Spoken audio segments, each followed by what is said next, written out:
everybody. I'm Greg. And I'm Katie. Welcome to the Meeple Society. Today we are on episode 37, part 2 of the eyes. Yep. But before we get started, please like the video, subscribe to the channel, hit the bell icon if you want notification of future content.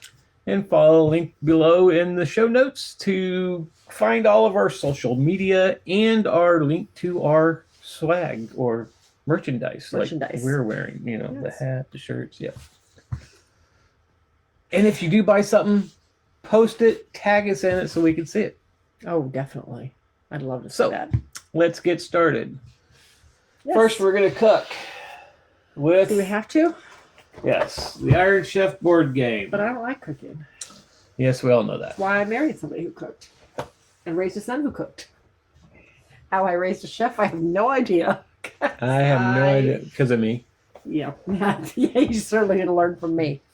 All right, Iron Chef board game. Mm-hmm. This was a Goodwill find a few years ago, more than a few years ago. But I think I picked it up because you and Justin both were avid watchers of Iron Chef. So if you don't know what the Iron Chef is, it's a cooking competition that originally started in Japan. Yeah. Chefs would go against the four Iron Chefs. Yeah. This is actually it's probably like the second or third edition of the Iron Chefs because some of these were not original. Oh, I don't know. Anyway, so the idea with this one is that you are circling a board 3 times, once for each course of a meal. So there's your board. Mm-hmm. So you are circling the board. You are using a spinner to do so, which the spinner does not work. Yeah, I know, right? And the only interesting part of this I found is that the numbers change by the round. So for the first 2 rounds, you're going around the outside of the board. And then the third round, you switch to the red and you're going around this inside track of the board. And the numbers get higher. The third one doesn't have a 1 or a 2, and it has a 7 and an 8. Yeah. And the rest of it's like 5. 6 is the highest? 6 is the highest on that one. 7 is the highest on that one. Yeah. All right, so the idea with this one is you are, at the very beginning of the game, you are picking out the main ingredients. Mm-hmm. So, like, for instance, last night I think ours was mushrooms. Tomatoes. Ours was tomato. Every chef has a region they are from. Chinese, Japanese, Italian, and French. I think it's only the 4, right? Yep. Okay. So you are representing the 4 Iron Chefs. Gotcha. So you are having to come up with, this is basically you're cycling cards through the deck. Mm-hmm. You're getting rid of cards. You're picking up cards. There's some take that cards in here where you can swap hands with another player, or well, not hands, but you swap cards with another player. Cards. You can swap dinner cards. You can take meal cards that are down in front of them and swap them with yours. So the main goal is, if you are playing the Chinese Iron Chef, you are looking for Chinese cards with the right ingredient on it of the 3 different types: dessert, main course, and appetizer. Yes. And if you can pull that off, you're going to get a lot of points for it. But good luck pulling it off. And then on top of that, you have judge cards at the very end. So if you didn't just work lose points hard as heck to get where you are, it's a random draw whether or not you gain points or you lose points at the end of the game. And if that's not mean enough, there are spots on the board where you're going to lose a meal card in front of you. Or it says you burnt everything. So everything that you've been saving up. And this one is like 3 spots before the end of the round. Yeah. You lose everything you had in your hand. Which you've been building up all these cards. And you're like, yes. Because at the end of the round is when you lay out a meal card for that turn. And once that meal card's down, it can't be touched. Yeah. But you're going to lose everything in your hand because you haven't got anything down. And I did that the first 2 rounds. Twice. But yeah, it could be a brutal game. It's very swingy. It's very luck-based. Yes. You've got a spinner that doesn't work fabulously. It might have in its day, but it doesn't now. I don't like how swingy it is. Yeah, I mean, it was very swingy. You've got a lot of options in that deck. You could have put together a perfect meal with all the same cards for the country and all the cards match the theme ingredient, but you could get a judge that takes 30 points away from 50. you. or 50 points away from you and end up losing to somebody who only put out two meal cards. I.e., that's what happened last night. Yes. So, because I got a positive judge and he got a negative judge. Yeah. And so this is leaving the collection. I think, like I said, I picked it up because they were avid watchers of Iron Chef and they both loved this program. And I think that's why we've held on to it as long as we have. But it's only the now, second time I think we played it. So. I think it's done. Yeah. So, anyway, Iron Chef, the board game, it's leaving. outstayed its welcome. Put it that it's way. burnt. It's burnt. There you go. All right. Next is a game called In a Pickle. Everything was left up to your interpretation of what really Interpretation and storytelling. Yep. So you're starting, everybody has a hand of cards, and you are putting out cards on the table. With 4 cards. Like so. So you have to look at the cards in your hand and determine whether something is bigger or smaller than something that's out here. And everything's a noun. So, and yeah, it's all meant to be a nouns. So like ants are smaller than a black hole. A black hole, sure. Ants are smaller than a black hole. Now, keep in mind, nobody can put anything between ants and black hole now. Right. Period. Now, that being said, somebody could put, well, the black hole is the mark that my pen makes on paper, and a belly button is bigger than that. Yep. So again, it's all up to interpretation. Yep. Now, other people can challenge it. Yeah. Yeah, because you can vote on whether or not you're going to allow it or not. Yeah. Yeah. But the idea is when 1 gets to 4, so my reflection is bigger than a belly button, whatever. Well, I would hope so. Right.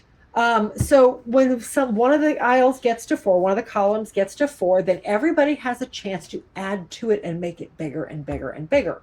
You can't make it smaller. You have to go bigger. You can pass and just discard cards and draw new cards, whatever. But whoever ends up winning that round gets these cards. The winner is whoever has so many piles of cards at the end of the game, depending on player count.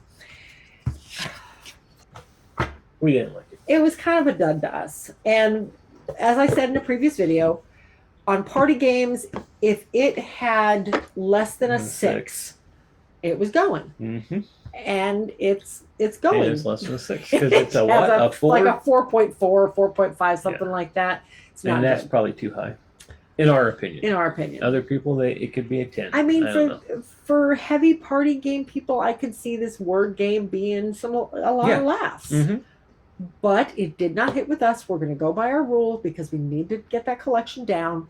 It is leaving the collection. But anyway, that is In a Pickle, a word game all about size. Mm-hmm. Next, we are going to go In the Dark. This game, I liked this one. If you've played Connect 4 and you've mastered Connect 4, find this game.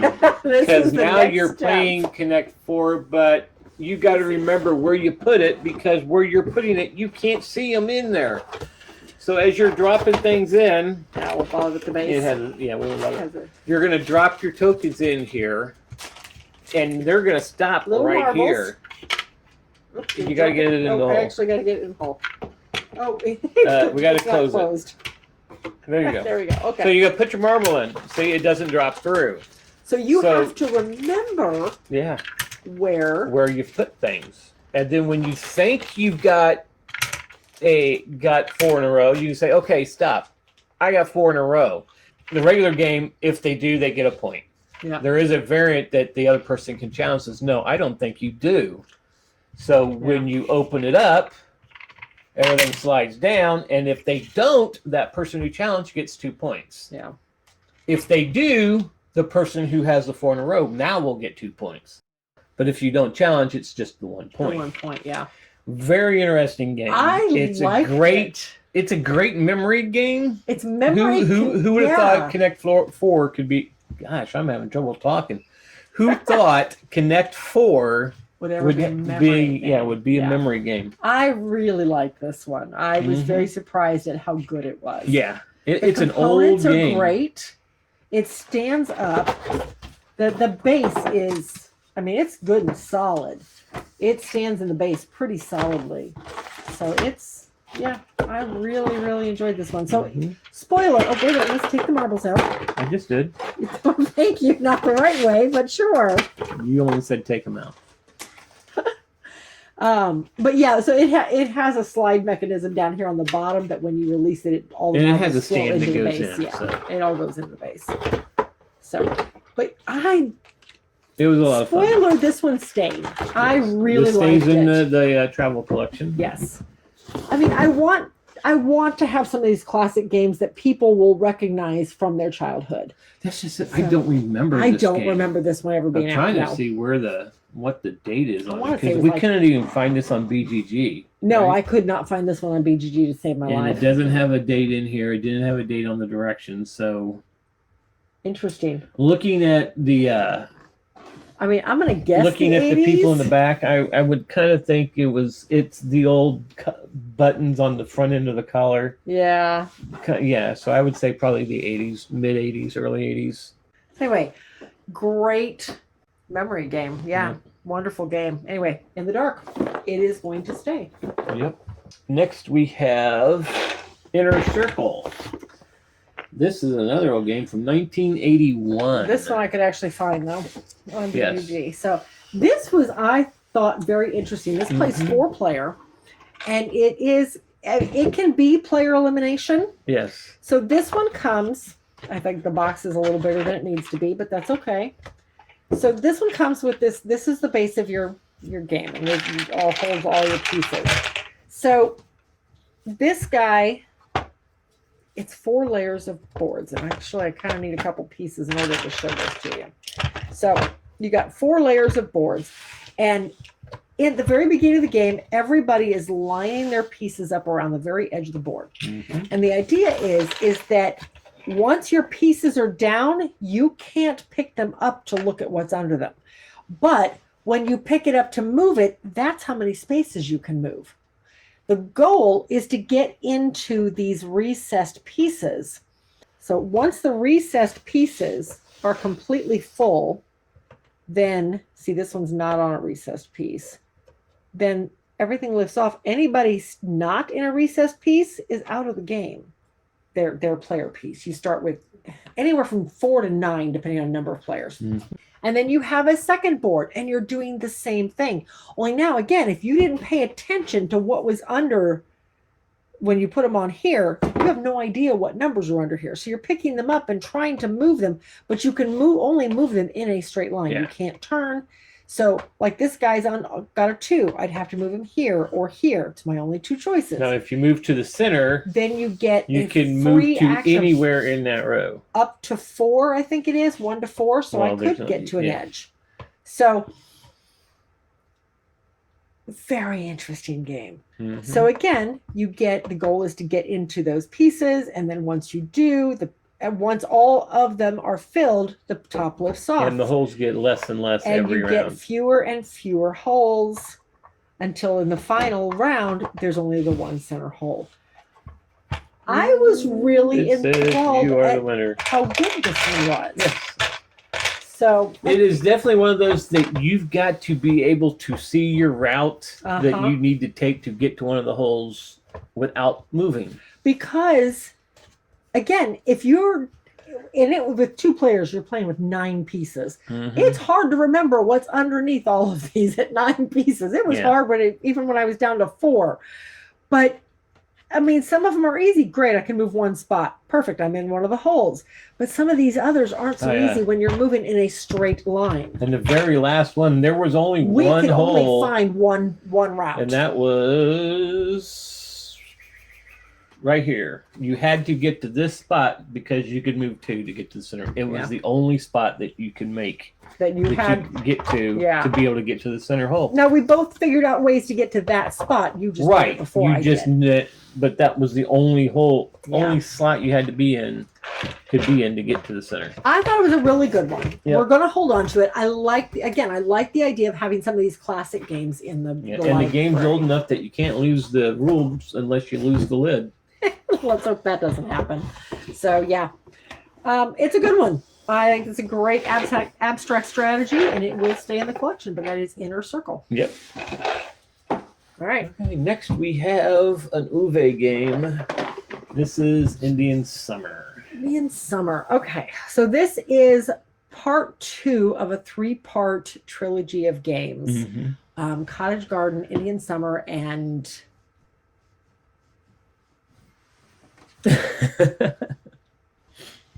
Spring Meadow.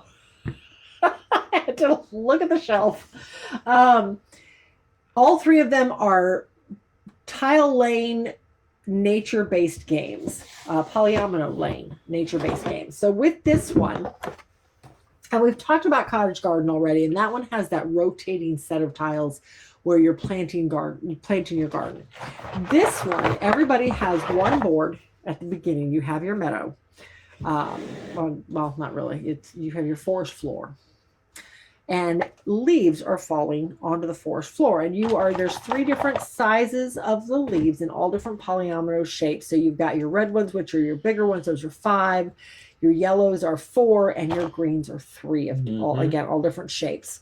So you're putting them down, and the goal is to leave these holes that are in them on top of some of the symbols underneath. And when you do that, you get tokens to put on top of them.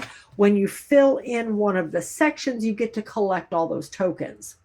Well, then in the center of the board, there are some animal boards, and they've got different polyomino shapes out here. And if you can happen to make the shape with the tiles, with the holes of the tiles, and you can put one of your animals down on top of all of the holes, and you get all of those bonuses again.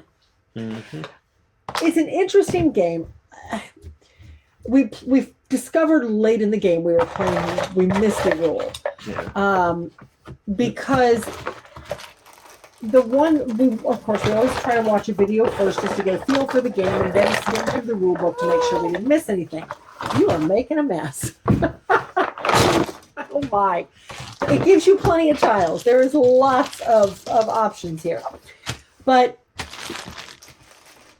kind of like Patchwork or Cottage Garden, you've got that one line of tiles going around your central board. And you're taking, at one time, you can take up to 5 of them in front of you. When you run out of tiles, you can take up to 5. Now, somehow we missed the rule that you can choose any of those 5 to lay down. We were thinking it had to be the very first one, and you had to go in order. So we made it a little harder on ourselves than it needed to be. Yes.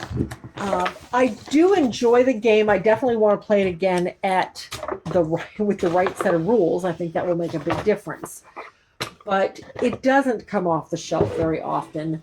For now, it's going to stay because it is part of the trilogy, and we want to get to Spring Meadow. Spring Meadow before they go bye-bye. I know you. I'm not a super big fan of polyomino. I know, and we have a ton of polyomino games. And of this series, I like Cottage Garden, which I'm sure I said it in the C's when we reviewed Cottage Garden. This one, I did not like this one. I think my favorite one so far has been Spring Meadow. Yeah, so you like Spring Meadow. I like Cottage Garden. This one is okay. For now, they're staying. But eventually, I think the whole collection will end up, the whole trilogy will end up in the other collection. Yep. So, but unfortunately, with a lot of new games coming into the collection, we need room. This trilogy might switch places. Let's put it that way. Anyway, Indian Summer, polyomino Uwe game. I think it's a good game, but it's not the best in the series, in my opinion. So, but yeah. So we go from Uwe, which is one of our favorite designers, to another one of our favorite designers, Stefan Feld. This is In the Year of the Dragon. This is, as we found out again after we played it for a second time, the most brutal, unforgiving game that Stefan Feld has. That we know of, that we've played. True. I was not a big fan of Jorvik. I wasn't a big fan of that one either. It was pretty brutal too. Yeah. But This one this is almost unforgiving. I mean, it's very swingy. Yes. Well, it can be very if you're not brutal at prepared. times. Well, and the problem is that it's hard. There's no way for everybody to be fully prepared, right? Because of the tiles that are made available to you. Yeah. So, with this one, the idea is that you're building up your palaces. You have little palace tokens here that each palace roof means that's how many people it can hold, and you're recruiting and hiring various people from the city, whether it be farmers or builders or architects or firework people who specialize in making fireworks or bankers or whatever. And each one of those people will give you special benefits if you take the action that's associated with them. So it plays in 12 rounds, yes. 1 round per month of the year of the dragon. Mm-hmm. The first 2 months, nothing bad happens. Yes. It's all nice and peaceful. Mm-hmm. And then it's almost like, well, you remember how in 2020, there was the joke going around of, okay, what's coming this month? Mm-hmm. That's what this feels like. Yeah. Starting in March. What bad thing was going to happen this month? Starting in March, something bad happens every month. No, not all of the not all of them are bad. Because like one of them was the people. Fireworks. They're celebrating the Chinese Emperor, New Year or the Emperor or whatever. Well, no, there was an Emperor card. There was two tiles for well, you had to pay tribute. You had to pay tribute to. But if you didn't have tribute, you lost people. So yes. again, it was bad because you had to pay money. So the Fireworks one was one of the few cards that you weren't going to lose something. It was just you're going to gain points. If you don't have fireworks, you don't get any points. But if you have the most, you get more points. So each month, you have these 7 action tiles, and they are divided up into groups based on your player count. Yep. At the beginning of each month or each round. And they could be divided, like if you have 4 players, you've got 3 sets of 2 and 1 set of 1. And the first player gets to choose where they go. And then you can go to any one of the 4 areas. But if you go to someplace somebody already is, that's $3 you lose. Well, but if you really need that action this round, it might be worth the $3. I don't know. Yeah. But again, in a 4-player game, you're going to have one that is just a single action. And if you can't afford to do that action or it's not advantageous to you, you almost have to pay the $3 to go someplace else. Mm-hmm. I don't know. Ultimately, we've decided this one's going to move over to the travel collection. Yeah. It is not the kind of game we enjoy playing. We've had it for years. This is literally the 2nd time we've played it. But yet it is a Steffenfeld, and it is a very popular Steffenfeld. So we're going to put it over there. I don't know about popular. It's just a lot of people know about it. Yeah. So we're going to put it over in that collection. See what happens. But so it's not really leaving the collection. It's just moving. Yes. So yeah. Anyway, that is in the Year of the Dragon. In the Year of the Dragon. And it's going to switch collections. What? Okay. You were like trying to hide it, like you put it up upside down on purpose. I'm doing that because standing up, this one's okay, but depending on how I put it, the glare. Mm-hmm. So yeah. Anyway, it's just switching collections. All right. Next game we have is Interplay. This one, it's an interesting not connect 5. Yeah, you're trying to get 5 in a row. It plays a lot. It reminded me of a game of Goblet. Yes, yeah. It reminded me of Goblet. Yes, yeah, it does actually. The way this one plays, everybody has the exact same pieces. Yep. But you're trying to get your pieces into very specific configurations. So you have to have 5 in a row, and it has to be either your tall pieces on either end and 3 of your cylinders in the middle. And they don't all have to be the hollow ones. No, they don't have to be the hollow ones. It can be either the solid or the hollow ones. Yep. Or you have to have, and I'm trying to peek at this, you have to have this one that configuration where you have, let me turn it that way so you can actually see the tall ones. Or you have to have one with all the tall ones. Let me take that out of there because he can't be there. Like so. So you're trying to get very specific configurations while trying to keep your opponent from doing the same thing. But here's the trick. These hollow ones, Greg can go into. Or vice versa. Yeah. Or you can put yours over the tall one. Yes. So even though I'm not messing up the pattern here, I can build my own pattern. Off of it, yeah. Doing however, whatever. Going off of that and still use the exact same space as he is if I've got the hollow ones available. Now, if you really want to block somebody, you put a solid one out there because then he's stuck. He can't do anything with that one. It's an interesting game. Very, very strategic. Yes. It does have the strategy to it, but yes. We've played other games that I've enjoyed more than this. Yes. I think we have others that do very similar things.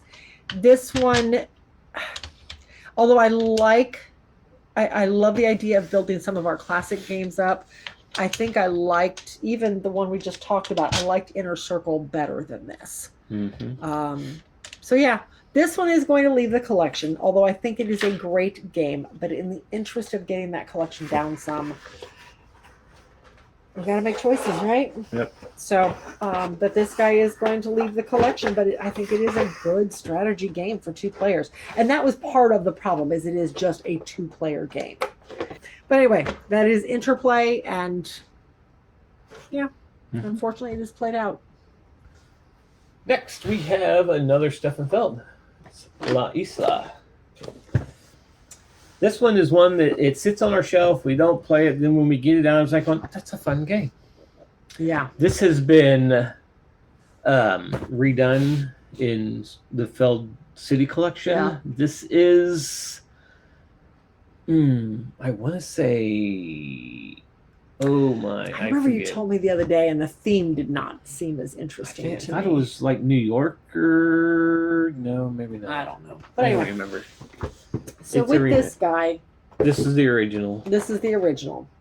This one, I love the board on this one. You have this is the board. Here's your board. So you have your centerpiece. And then you have all of these fan pieces that come off of it. And literally, and they just, you totally randomize the board every time. So your board is never going to be the same. You're placing your people out. Let me take. Well, you're going to play 3 cards. One's going to be placed in your person. Yes. One's going to be taking a resource. And the other one is moving something on the track. Yeah. So you are trying to essentially collect... You're trying to find lost species, essentially. That's what you're trying to do. Is you're trying to document lost species and collect the tokens of those lost species, the lost animals. So all of the animals are laid out on the board in all of these, in the middle of all of these green spaces. And then you are playing cards. Oh, I forgot. It's getting a power.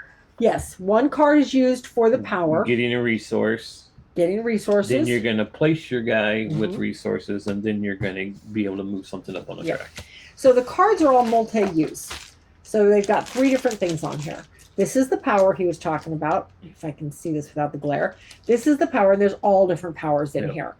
So you can hold up to 3 at a time, and those powers activate whenever they're applicable until you cover them.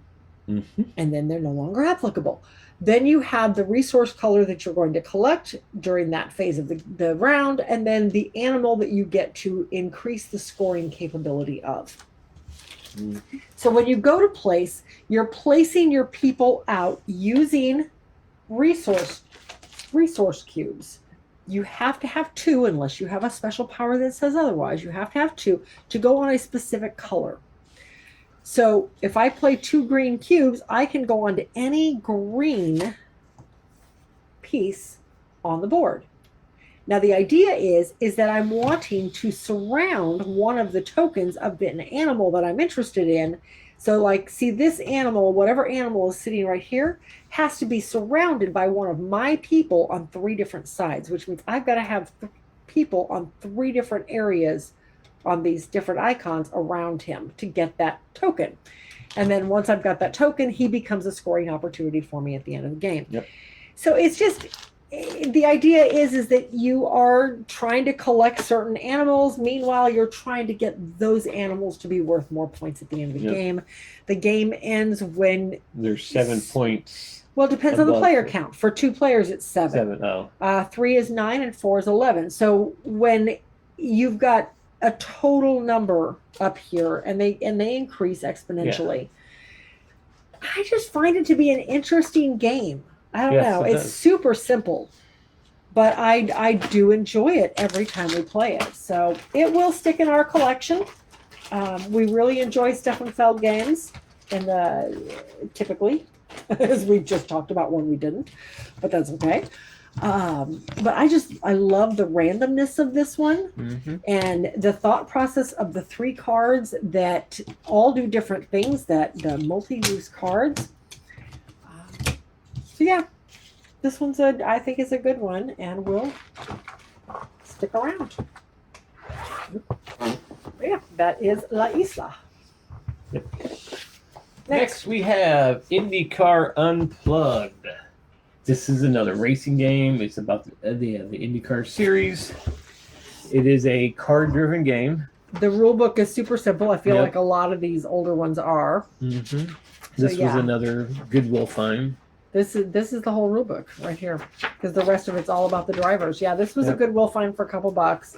So here's your racetrack. Doesn't really specify if you should run multiple laps. You can, I guess. I don't think there's anything wrong with that. But so you're running around the track. When there's areas where you can pick up boosts, so you can go extra. That's true. They're upgrades, but every upgrade gives you a boost to your speed. Yep. That's it. So the idea is that everybody is playing cards. You have a hand of, I don't remember how many cards now, but the idea is that you have to lay down 2 of the same color card in order to be able to move. Yep. So or a specialty card. Or a specialty card. So if this was my hand, well, I could lay down this 6 and this 2 and move 8 spaces. Yep. But then I draw back up to 5, and, well, next round I'm not moving. I'm just drawing cards. Problem is I have to discard cards first. So hopefully I don't discard the wrong color. So I kind of got a little screwed that way, because I could not get 2 of the same colors to save my life. I mean, I started off with a hand of 4 cards that were mated with big numbers on them. I think I had 2. Yeah, he won by a landslide. Yeah, I was probably 4 turns ahead of her. Oh, easy. So, I mean, I had 2 upgrades. We're going to hold on to this one because it is a super simple racing game. Yep. With familiar faces on the box, and there's only one driver that's not racing anymore, and that'd be Dario Franchitti. Okay.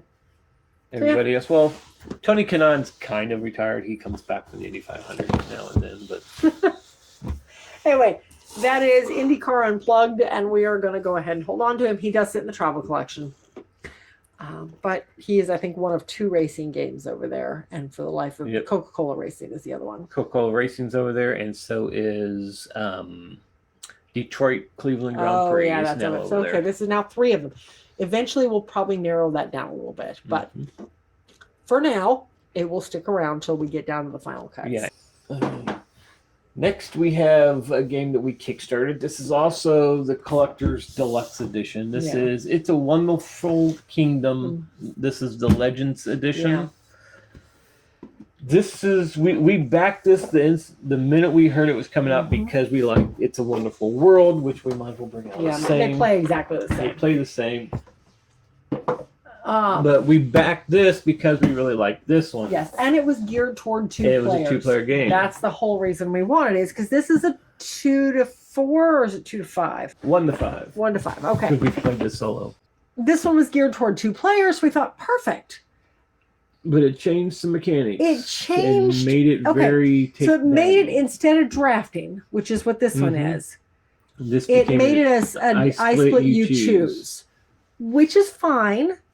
It added negative cards into it where no matter what, somebody is going to end up with a negative 4 points every round. You only play 4 rounds, but still, there's a lot of scenarios in it. A lot of mods. A lot of mods. So, all right, let me set this one aside. Let me explain the basis of the game first. So the basis of It's a Wonderful World or Kingdom is essentially building your cards. You are collecting cubes, different color resources off of the main boards. So everybody starts off with some production in your empire.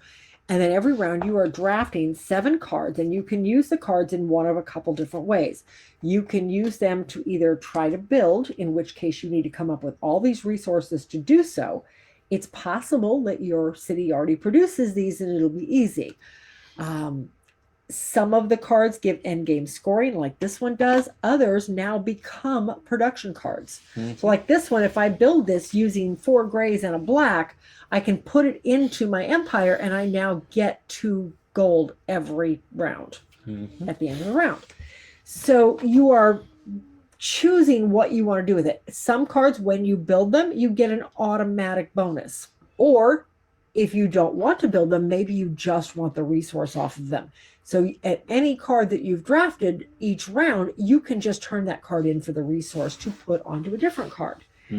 So it's just a lot of card play and resource management, trying to get your different pieces of your city built so that you can score them at the end of the game. And then at the end of every round, once everybody's decided what they're doing with their 7 cards, you go through the production phase, one color by color, and complete some of your cards, and you gain your production to complete other cards. It's just really interesting the way it all plays off. I really like this one. I love the drafting, and we've just started the War or Peace expansion. Yeah, and we have the other expansion already in this box. Yes, corruption and Ascension, and it adds new cards. I don't remember a lot about it though. Another aspect to the game with it too. So. Yeah, but this one makes it into a kind of a scenario, almost legacy type game. Yeah. We've gotten a couple of plays in yet. We still have to finish this one. I think there's 5 or 6 more games we could play, or I don't remember now. But I'm wanting to finish this one too. But anyway, interesting. I love this one. This is probably in my, I would not be afraid to say, my top 10. I really like this one. So, but when it comes to Kingdom, this guy added a lot of conflict. I don't like the I split you choose. I as a mechanism as a whole, I don't mind it, but I don't like it in this. So you start the round with 7 cards in your hand, just like in this one, only instead of drafting, in this one, you are taking 2 cards out of your hand every round and deciding which pile they're going to go into. They can both go in the same pile. You can pay tokens to flip them upside down so your opponent doesn't know what they are. So that could be a bad card. It could be a really good card you want, and you want your opponent to think it's a bad card. So you're going to flip it upside down. That's what he did to me almost every round. But anyway, so you're doing this until you are completely out of cards. And you just kind of go back and forth with everybody placing 2 cards. There's mods in there. There's some mods that make it even more of a take that. It's very much more warlike. There's one that it's an area control mod. That it's a completely different board. There's missions that you can take on one of them. That still it's the first person there gets to do it, and the other people don't. It's got a lot It's very combative. Yes, it's a very combative part of the game, and we're not really big into the combative parts. No. So this guy, unfortunately, is going to, well, we're keeping him for sure. He is going to move into the other collection for now. We just don't pull him off the shelf. Because if I have my choice, I'm playing this one even at 2-player. So, anyway, that is It's a Wonderful World and It's a Wonderful Kingdom. And Yeah. One stays, There you one go. goes. One stays, one goes. Sort of. One moves. So next we have the Isla Cats Exploring Draw. You gonna grab the big guy too? The Kickstarter Isla Cats. Now you already had Isla Cats. And then you kickstarted to get all the expansions. I did. And we actually have a second copy of this one I got super cheap someplace. Not of the big box, of just the regular box over in the other collection. I think I found it on Marketplace for like $20, something like that. So anyway, Isla Cats and Explore and Draw. Isla Cats. Explore and Draw is Isla Cats rolling right or flipping right. Flipping right. Flipping right. Isla Cats is, again, spoiler alert, one of my favorite games. It's a polyomino game. It is a polyomino card drafting. I like the fact that you can take out the cards if you want and play the family mode, though we've never done it. Mm-hmm. There is a solo mode in here. I have played once just to figure it out. I played a couple rounds and I would have to play it again. I don't remember if I liked it or not, honestly. Mm-hmm. But that's beside the point. I got this one because it has, and I'm not going to take all this out. I'm just going to show you some of the pieces because they're great. Some of the kitty cats, the beautiful kitty cats. Here, let's do this.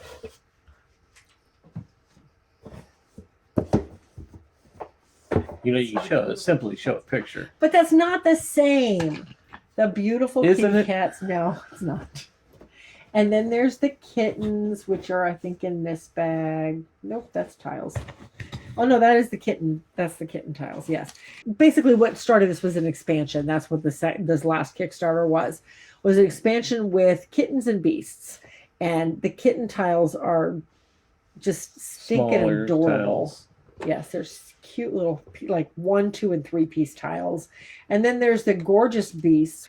So the idea with this one is you are starting with a hand of cards. And again, much like It's a Wonderful World, you're drafting the cards. You're choosing 2 cards from your hand and you're passing the rest of your hand on. So you're doing a major draft.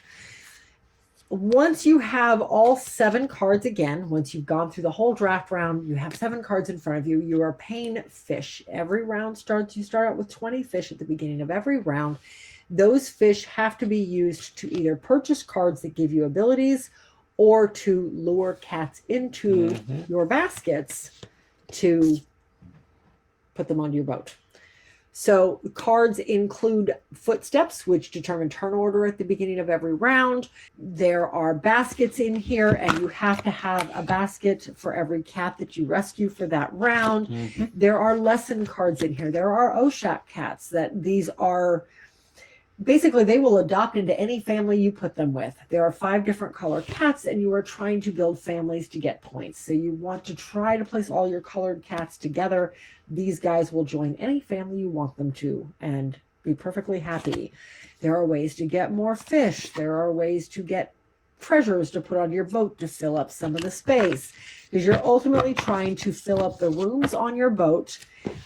There are lesson cards that... Like this one, 10 points if you have no visible rats on your boat. There are rats all over your boat. The idea is to cover them up with cats so that you no longer have a rat problem. Rats are negative points at the end of the game. Unless you have a card, then now they're worth 2 points. Exactly, unless you have a card. So there's a lot going on, but the crux of the game is you are rescuing... Oh, it doesn't go that way, it goes this way. You are rescuing these cats from the island, and the cats are all different polyomino shapes, and you're putting them onto your boat as the most advantageous way you can to try to make them join families. This would be a bad family because they're the wrong color, but it is what it is. So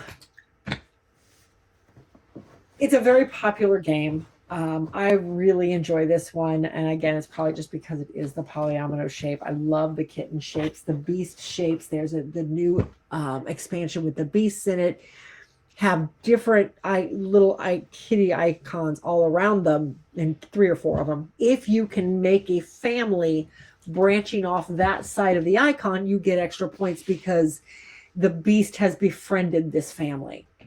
again, one of my favorite games, definitely staying in the collection. The explore and draw version of it, though, I don't know. I was not as enthralled with it as I am most roll and writes. It was easy to play, quick to get out. You've got a tableau of cards down and you're picking something out of it to draw onto your boat.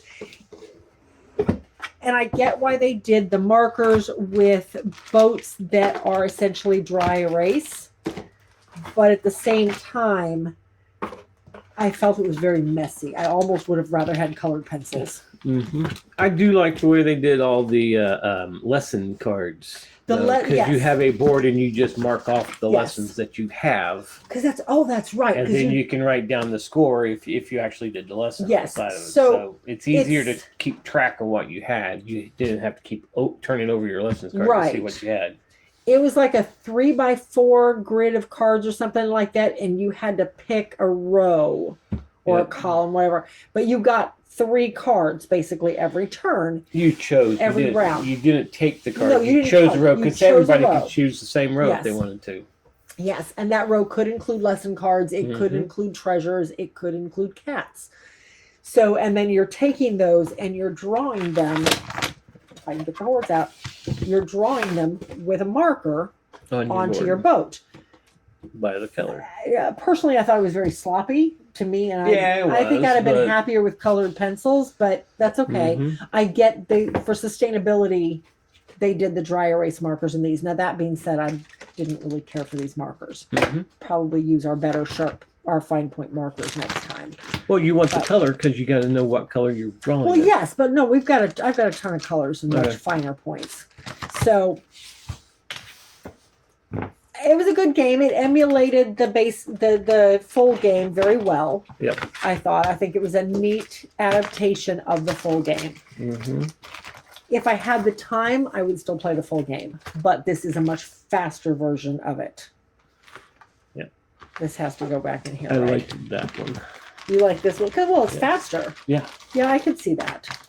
I personally, if I had my choice, would play the other one. But again, both of them are fine, but I would play that one. I could see the draw of this one, because, no pun intended, because it is a much faster version of the game. So, oh good. For a minute I thought I put it on upside down, but I didn't.